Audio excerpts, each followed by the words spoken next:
Serendipity, an unplanned fortunate discovery. Often we come across situations of serendipity where a new finding is never deemed to be the purpose of one's life. However, with passion and dedication towards the interest of one, a beautiful discovery is curated.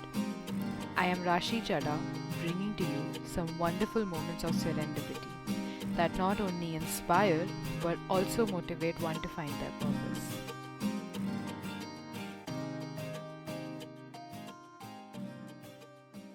Many of you may not know the term third billion, but one day you sure will feel their impact. The term third billion is used to describe the billion women out there who are joining the global economy as employees, employers, or entrepreneurs. Speaking of women entrepreneurs, in the 20th century, they are on the leading edge of this shift, poised enough to transform their local economy whilst changing the world. However, it isn't always a solo ride. Having a concrete support system or a companion in this process is a comfort in its own. After all, as women, we all lift each other to greater heights. That's exactly how the world works. Today at Serendipity, I present to you two best friends who made their mark in the entrepreneurial world by transforming their impulsive youthful dream into a successfully running business. Aastha and Srishti. The two have in partnership founded Ode Studio, which is a minimalist planning product brand. I am so excited to know their story. Welcome, you guys. Thank you. We're so happy to be here and we can't wait to tell you our story. So happy to be here. So, before we begin, I have to ask, how do you exactly pronounce the name of your brand? Is it Ode Studio or is it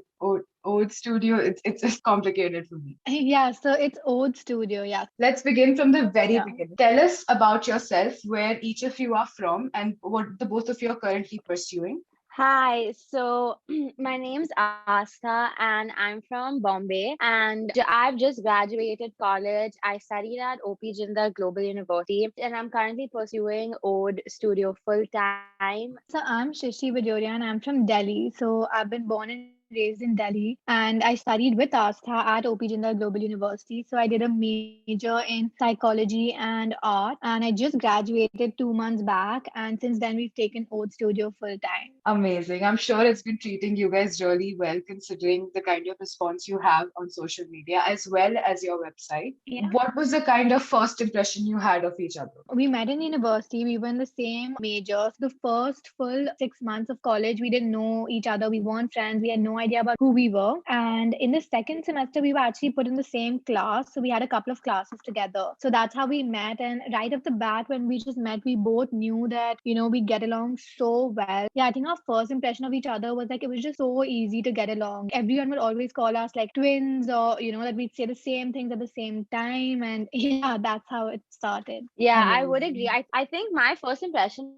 for Srishti was kind of when I first saw her, I was like, oh, like, I've seen her around campus quite often and she's been in the same classes, but I didn't know who she was. And then a mutual friend of ours was like, you really vibe with her. She has the same energy as you. Ever since then, we've literally been inseparables. Amazing. I mean, who knew you guys would be running a full-fledged business together? Okay, so the idea to start Ode Studio, I'm going to practice the pronunciation by the end of this episode. I will get it right. I promise. I promise. Yeah, that's perfect. So the idea of Ode Studio, how did the idea come into the heads of both of yours? Like just right there, let's dive in. How did it happen? During our summer break, we all went back home. We really wanted to start something because Asa and I both have the exact same kind of work ethic and vision. We were just having a random conversation in the middle of the night before our summer break was starting, and we realized that planners is something which we bond on so much. And I was always like a art and design lover, and Asa also always loved design and organization. So we decided to create planners, but we wanted to make it a little different. We thought of the idea of creating planners for students specifically who went to Jindal University. So it was because we were just entering our second year. So we were like, oh my God, what if we had a fresher's guide to college, like to Jindal, to how to navigate yourself through classes, through extracurriculars, through campus, through food recommendations. So all of these ideas just at midnight literally just came to our head. And that day till like 5 a.m., we just listed down all the different things we'd like to put in our Jindal specific planners. And yeah, so just started off from a very small idea. Mind you, we had no idea what we were doing. Like,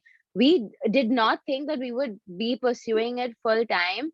we did not even think it would go beyond that one semester. We were just like, okay, we'll sell it and like whatever. It was a serendipity moment, I would say. That's what I was coming to. I was like, so this is somehow this was your serendipity where you never knew Yeah. that Ode would turn out to be something so beautiful and a huge part of your lives now. The dynamic of being in a partnership can at times be tedious. At present, what are some of the operations that you guys focus on individually? So maybe Asa takes up these departments of the business and Srishti takes up these. Could you tell us a bit about that? And how does the partnership between the both of you work, most importantly? Only recently, after we've gone full time, there are things like accounts that you need to take care of. There's marketing that you need to take care of. There's a lot of admin work you need to take care of. There's a lot of, design work we need to take care of. Over the last few months, we've been, touchwood, very good at kind of dividing our work. So Shrishti usually handles all the admin, the accounts, the marketing, our Instagram, and I kind of take care of all the designing, getting clients for design and branding work. To a certain extent, we've divided our work, as in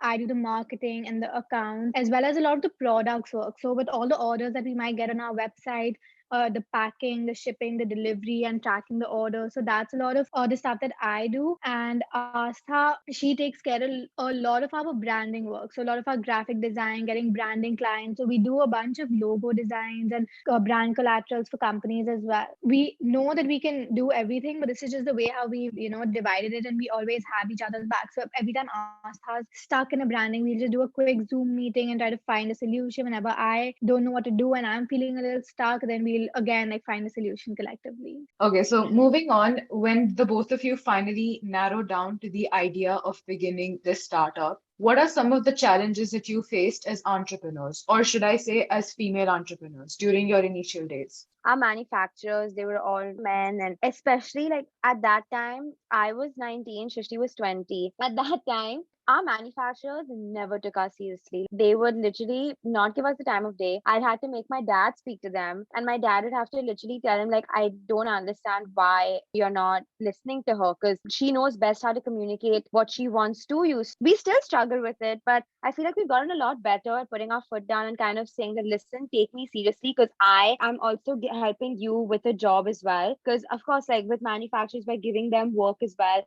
and getting our work done as well. That's how the partnership kind of works. It's taken a while for us. Let them also know that we're here to stay and we aren't just like two young girls who we should be taken seriously. That is something that as female entrepreneurs, that's where we've kind of struggled with. I remember giving an interview last week about serendipity itself and how serendipity began. I got this question from a young girl. She said that, what is the one common thing that you have seen in all the women that you've interviewed so far? And I literally said the exact same thing, because the fact that women are not taken seriously in their particular field of work is something that needs to change. And then she also asked me, how do you think that will change? And I told her, it will change the moment women are put onto the level of authority. That means when we have more women leaders, this perspective for people will also change. It's very inevitable.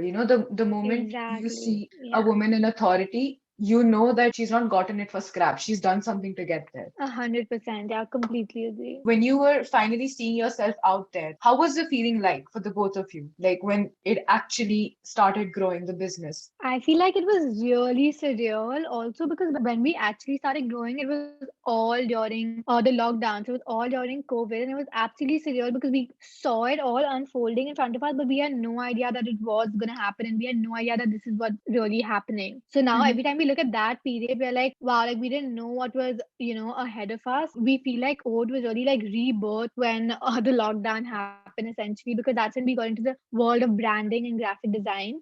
And I think the first time we kind of had this moment was when our planners were launched. And Mhm. we didn't know anything about like promo before launch and like, all the whole pre launch marketing. We didn't know any of that. I was visiting Delhi for a bit and we were like, listen, let's just take photos of our planners. We'd post them and, whatever, whatever. And we took a bunch of really like pretty pictures, videos, and stuff. And then when our planners launched for those 2 months, when we Mhm. were literally living and breathing packing. And trust me, I don't enjoy packing that much. That's more of What month Shrishti's. was this? What month was This this was that you in, launched?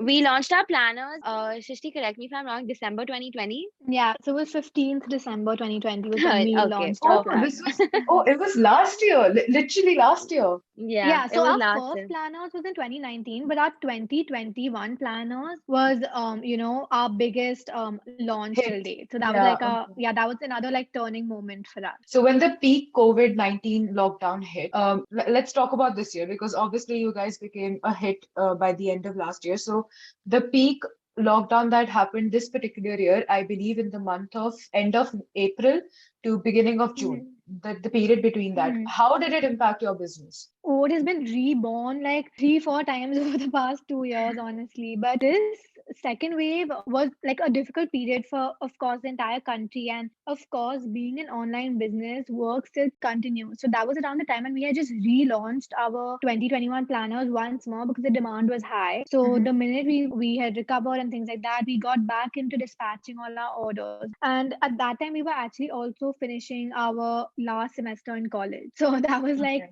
a Oh, lot of all of it yeah, together. all of it, absolutely all of it together. What specific advice would you give to the women who would like to get into this field of entrepreneurship? Are there any specific advantages or disadvantages that you would like them to know as women in business?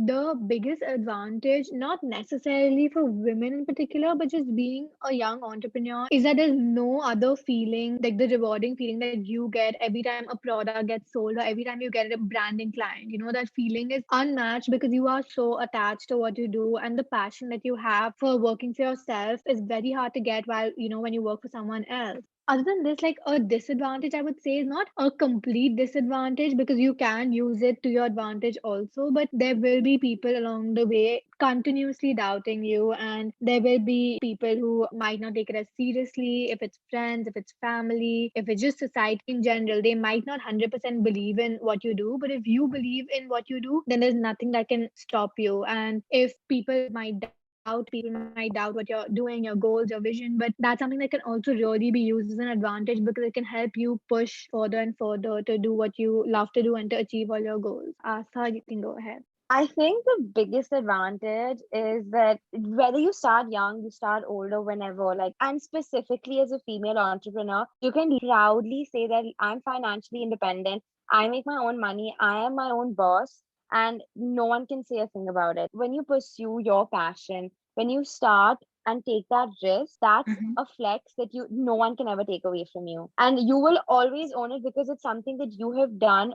When you take that risk and when you like believe in yourself to get to where you are, no matter who questions you or doubts you, you know that at the end of the day this is what you want, so you're gonna go get it. Even for Srishti and I in March I was like, oh, I'm gonna try and like apply for my masters, this, that, and the other. And Shrishti was like, okay, like, that's amazing, go ahead, but are you sure you don't want to do OAT full time? And that time, everyone was applying for their master. So I was like full panic mode. I was like, I need to do this, I need to do that. And then I was just like, listen, like I need to take a step back because if I don't grow OAT with Shrishti right now, there's no other time. Like the time is literally now. You either do it now or like you don't. And when you're in the groove of it, when you know you're doing something that is reaping benefits, why not just continue doing it? I feel like there's always so many like, oh, like what if this doesn't work out? Like, and there's always going to be that. We live in that 24/7. There's always uncertainty. Not Mhm. everything that we do is a massive success because that's just not reality. So many of our products have flopped, but that's completely normal. We learn from it. It's not a big deal. But I feel like those are the things that kind of encourage you to push harder. Like we have our months where we're like, oh, it's been a slow month. But then Mhm. literally the minute we have that moment, like things start picking up. What is the one life lesson each of you have learned by beginning this business? I don't know if I would say it's a life lesson, but even if you don't know what you're doing, if you kind of present yourself like you know what you're doing, like Mhm. you kind of manifest that into your existence. Fake it till you make it, but don't fake it so much also. But like accept that yeah, like you're gonna learn as you go. Don't put that much pressure on yourself that you need to be this person and you need like someone else is doing so well, like you need to do exactly what they're doing. Like you're on your own journey, you're on your own, like this is your own chapter of life.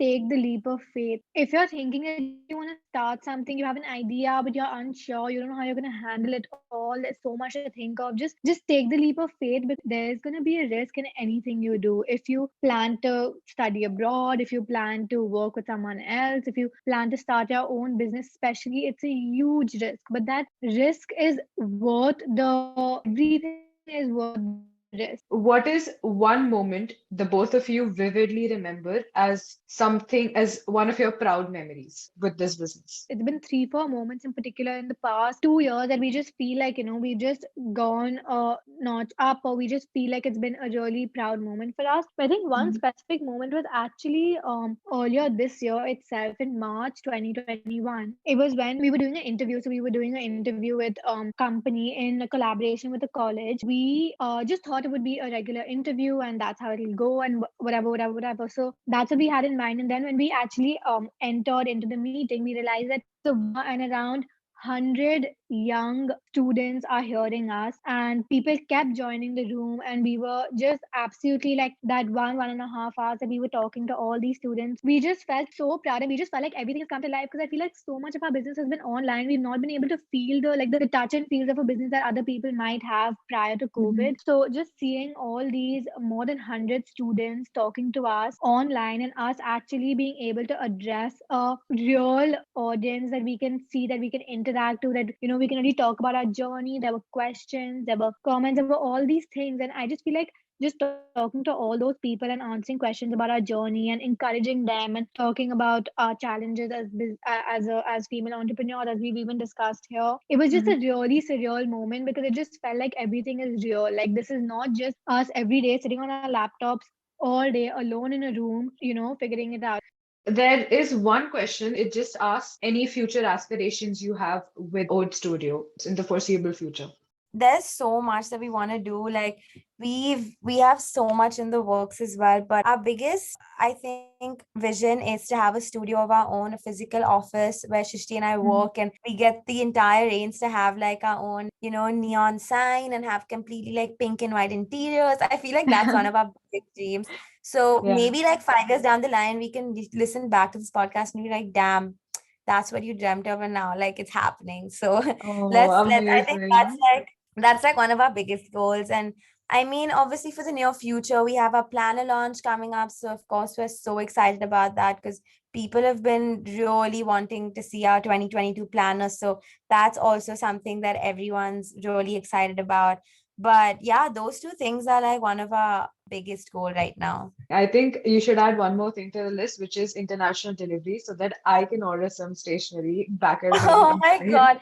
Of course. Oh my God. That's a great one, actually. Like, we'll start that soon, and you'll be our first customer to kind of get your first package, old package. Amazing.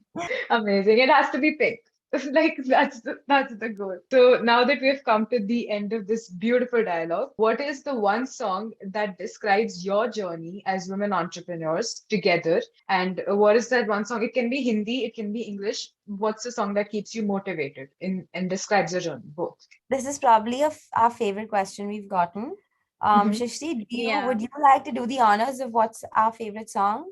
Go For ahead. sure. So I feel like the one song that has really, stuck with us, and it's just our like song with Ode, is A Million Dreams. It's from the musical The Greatest Showman. So that Mhm. song really encapsulates everything that we basically dream of. And it's just that one song that we need to play to like lift our spirits if we're having a down day, if it's things aren't going as planned. Like, we just need to hear that song once, and we feel like it's all gonna work out, because the lyrics of that song just hit us like no other song can and probably ever will. Like, we've heard it 100 times, and it just hits the right spot every single time. Thank you so much for being here with me today. I am so glad to have cited this story with you guys. And yeah, definitely 5 years down the Thank line, you you. look at this podcast.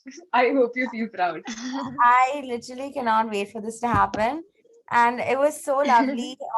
We had such a great time on this podcast. We hope to come back again 5 years later and kind of then also be like, look how far both of us have come as Old Studio and as Yeah. Serendipity. So yeah. Yeah, we just had a lovely time talking to you. I close my eyes and I can see a world that's waiting up for me, that I call my own. Through the dark, through the door, through where no one's been before, but it feels like home. They can say it all sounds crazy.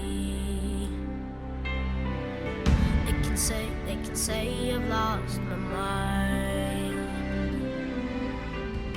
I don't care, so call me crazy.